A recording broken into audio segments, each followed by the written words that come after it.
Assalamualaikum warahmatullahi wabarakatuh. Selamat pagi Bapak Guru dan teman-teman lain yang berbahagia. Pertama-tama, marilah kita panjatkan puji syukur kehadirat Tuhan karena telah memberikan rahmat sehingga kita dapat berkumpul di pagi hari ini. Baik teman-teman, selanjutnya kali ini kita akan mengulas materi tentang 3 tokoh nasional perumus Pancasila dan isi rumusan dasar negara, agar kita memahami gagasan-gagasan mengenai perumusan dasar Pancasila. Penetapan Pancasila sebagai dasar negara. Pancasila ditetapkan sebagai dasar negara pada 18 Agustus 1945 oleh Panitia Persiapan Kemerdekaan Indonesia. Pada sidang pengesahan UUD 1945, dalam sidang tersebut PPKI mengesahkan UUD 1945 yang dimana terdapat rumusan Pancasila sebagai dasar negara pada alinea keempat pembukaan UUD 1945. Bunyi Pancasila sebagaimana disahkan dalam konstitusi adalah sebagai berikut.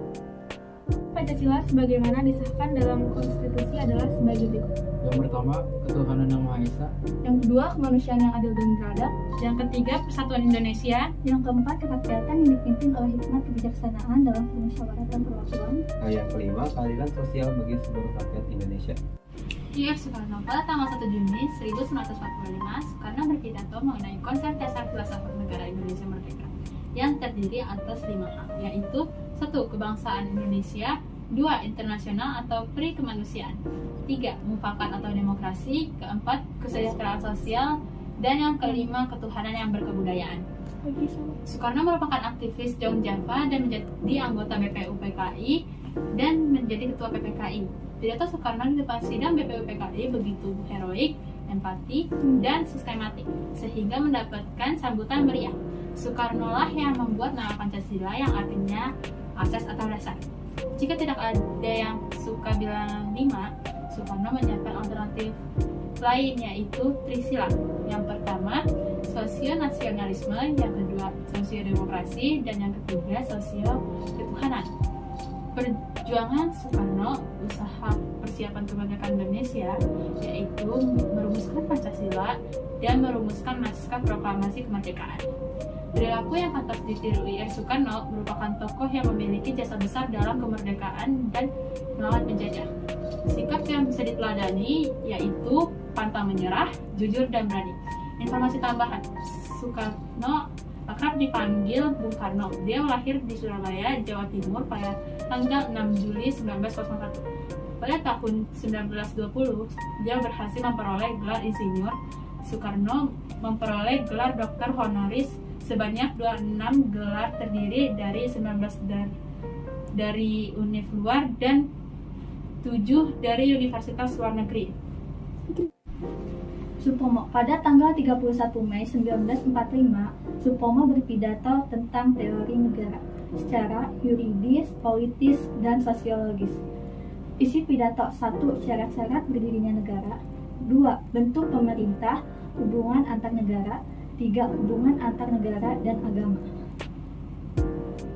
Supomo mengemukakan pendapat dalam pidatonya bahwa negara Indonesia merdeka adalah mengatasi segala golongan dan pemahaman untuk mempersatukan lapisan masyarakat Indonesia. Hal ini dirumuskan dalam ilmu politik, yaitu 1. Persatuan, 2. Kekeluargaan, 3. Keseimbangan lahir dan batin, 4. Musyawarah, 5. Keadilan. Supomo diangkat menjadi ketua panitia kecil perencana UUD untuk menyempurnakan naskah Undang-Undang Dasar. Supomo juga Menteri Perhakiman pertama di Indonesia pada tahun 1945. Pendapat Supomo mengenai negara Indonesia merdeka mengatasi segala golongan dan pemahaman untuk mempersatukan lapisan masyarakat merdeka. Supomo lahir pada tanggal 22 Januari 1903. Meski lahir sebagai bangsawan, beliau tidak memiliki jiwa feodal. Pada umur 21 tahun, Supomo mengejar cita-citanya sebagai ahli hukum dengan belajar di Fakultas Hukum di University Leiden. Muhammad Yamin mengajukan usul yang disiapkan secara tertulis dan berjudul Asas dan Negara Kebangsaan Republik Indonesia. Beliau juga melampirkan dalam pidatonya tentang konsep perancangan UUD RI. Muhammad Yamin mengajukan usul dalam sidang BPU PKI pada tanggal 29 Mei 1945 mengenai dasar negara secara lain. Yang pertama peri kebangsaan, yang kedua peri kemanusiaan, yang ketiga peri ketuhanan, yang keempat peri kerakyatan, dan yang kelima kesejahteraan rakyat. Beliau juga mengusulkan secara tertulis yang terdiri atas 5 hal berikut. Yang pertama, ketuhanan yang Maha Esa, yang kedua kebangsaan persatuan Indonesia, yang ketiga rasa kemanusiaan yang adil dan beradab, dan yang keempat kerakyatan yang dipimpin oleh hikmat kebijaksanaan dalam perwakilan, dan yang kelima keadilan sosial bagi seluruh rakyat Indonesia.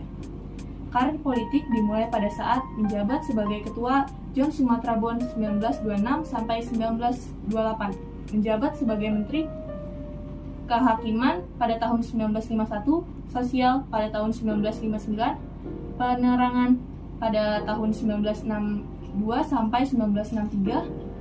Beliau juga merupakan anggota BPU PKI dan Panitia 9 dan berhasil merumuskan Piagam Jakarta naskah usulan tertulis Muhammad Yamin, yaitu pada UUD alinea keempat. Informasi tambahan, Muhammad Yamin berakhir pada 24 Agustus 1903. Beliau merupakan salah satu pakar hukum karir dalam dunia politik, baru dimulai pada ia diangkat sebagai Jong Sumatra Bond pada tahun 1926 hingga 1928. Dari perumusan ketiga tokoh tersebut, dapat diambil kesimpulannya yaitu perumusan Pancasila sebagai dasar negara bukan merupakan sebuah proses yang mudah. Masing-masing perumus Pancasila, yakni Soekarno, Yamin, dan Supomo, memiliki pandangannya masing-masing. Namun demikian, kearifan dan mekanisme musyawarah yang selalu dikedepankan mampu menuntun para pendiri bangsa tersebut untuk bersepakat bulat dalam membuatkan sila-sila Pancasila yang kita miliki hari ini. COVID-19 yang menghantam perekonomian ke jurang resesi pada 2020 menjadi pengingat bagi kita semua agar benar-benar konsisten dalam menerapkan kebijakan ekonomi berbasis Pancasila.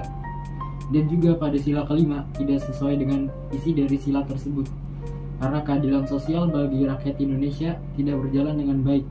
Karena banyak tikus berdasi yang mengambil hak rakyat dengan seenaknya, maka dari itu kita harus terus berpegang teguh kepada isi dan makna dari Pancasila. Dan ada satu quote yang saya ambil dari Abdul Muiz, yaitu, "Jika orang lain bisa, saya juga bisa. Mengapa pemuda-pemudi kita tidak bisa? Jika memang mereka mau berjuang." Demikian materi yang dapat kami sampaikan. Semoga bermanfaat untuk kita semua. Semoga apa yang disampaikan barusan adalah awal untuk kita menajam pada kehidupan. Terima kasih atas perhatiannya. Kurang lebihnya mohon maaf. Wassalamualaikum warahmatullahi wabarakatuh.